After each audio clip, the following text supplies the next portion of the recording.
Los Angeles, a passenger who tried to break into an airplane cockpit last week had recently been under the influence of methamphetamine before he jumped from the moving plane in Los Angeles, authorities said Monday. Luis Antonio Victoria Dominguez of La Paz, Mexico, broke his leg Friday when he opened the plane's emergency exit and jumped to the tarmac at Los Angeles International Airport, according to the U.S. Attorney's Office in Los Angeles. He underwent surgery and is expected to appear in federal court this week on a charge of interference with a flight crew, which could bring 20 years in prison if he is convicted. It was not immediately clear if he had an attorney who could speak on his behalf. A criminal complaint released Monday gave new details about the incident and Victoria Dominguez's life in the days prior. The 33-year-old arrived in Los Angeles on Tuesday from Cabo San Lucas, Mexico, the complaint says. His plan was to get to Salt Lake City, but he did not have a connecting flight. He spent the night at a hotel in downtown Los Angeles after drinking several beers and buying a lot of crystal meth for $20, he told the FBI. The next day, he continued to smoke the crystal meth and decided to fly to Utah instead of taking a bus, the complaint says. He smoked more of the drug before heading to the airport Thursday but ultimately missed his flight and wandered the streets through the night. On Friday, he missed a second flight but was rescheduled to board United Airlines Flight 5365, operated by SkyWest Airlines, to Salt Lake City.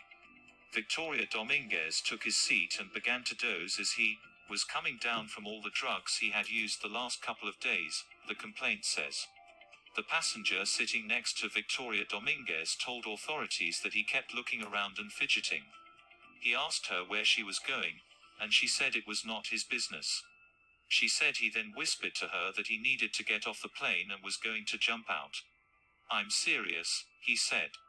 Victoria Dominguez, however, told the FBI that he heard other passengers laugh and say they were going to a different destination, the complaint says. He panicked. He sprinted toward a flight attendant at the front of the plane around 7 p.m. and said he wasn't feeling well and needed to get off the flight. The flight attendant said the plane was about to take off and they began to struggle, the complaint says. He pounded on the locked cockpit door and tried to open it as the flight attendant prayed the pilots, who were confused by the banging, would not open the door, according to the document. Victoria Dominguez wrenched open the emergency exit door and the emergency slide deployed, according to the complaint, as the flight attendant called the pilots to stop the plane. He told the FBI that his panic attack potentially gave him the strength to open the door. Before I get started with talking about the story, shout out to Tony Metler for sending it to me. This, ladies and gentlemen, is exactly why you do not need to be taking those drugs or them heavy narcotics like that. This guy literally went through so many stages of panic and frantic and all the other antics that you could think of while on this plane. Like, his life played out like a few genres of film between comedy, drama, and horror. Like, could you imagine if you was on a plane with somebody and they told you that they were going to jump out of an airplane, like right there next to you? I wouldn't even take that as a joke. First of all, like, I would be looking at them like, are you okay? Like, because some things you don't joke about, and that's one of them right there. But he was under the influence of all these drugs, and I'm trying to figure out how much meth was he able to get for $20. Like, that's crazy. Like, they made it seem like he was able to get a lot of meth for a $20 bill, or however he paid for it. But that's crazy. This is one reason why I could never, ever, ever do any type of hard drug. I remember when I was younger and I had to get foot surgery back in 2004. The doctor gave me pain meds. I did not pop the cap on that bottle, and it shocked and stunned him.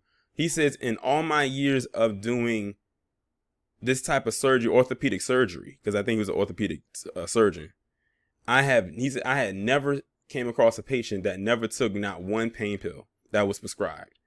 Like, he said, usually, like when people come with a follow up, half the damn bottle is almost gone. So, and he was shocked when it was me. But see, I don't make a little confession. I don't like taking pills. I don't. And when I had to, at any point in time, I would go right to the store and get one of them little pill crushers and crush it and grind it up and probably mix it in with something that could hide the flavor. Cause I just can't get past that chalky taste. And that's something that you can mix up with flavor and just and consume it like that. And if it came back to that, I would still do that to this day. But yeah, I'm going to need people to leave these drugs alone, because as you can see, this guy had a whole goddamn meltdown, breakdown, knockdown, all types of downs you could think of. That's absolutely ridiculous. And like I said, once he got on that high, he could not come down. Like, it literally took him through many stages. And then the last one, when he said he felt like he was going to jump off the plane, that was pretty much, in my eyes, depression at that point. But I'm glad the other passengers are okay. The people that worked on who are in charge of the plane, I'm glad that they're good. But my goodness, kids out there listening to the sound of my voice, just stay away from these type of drugs. Only use the type of drugs that are prescribed to you, and take the recommended dosage amount. I feel like I'm a part of a damn Dare ad right now, and they ain't paying me a dime. But it is what it is.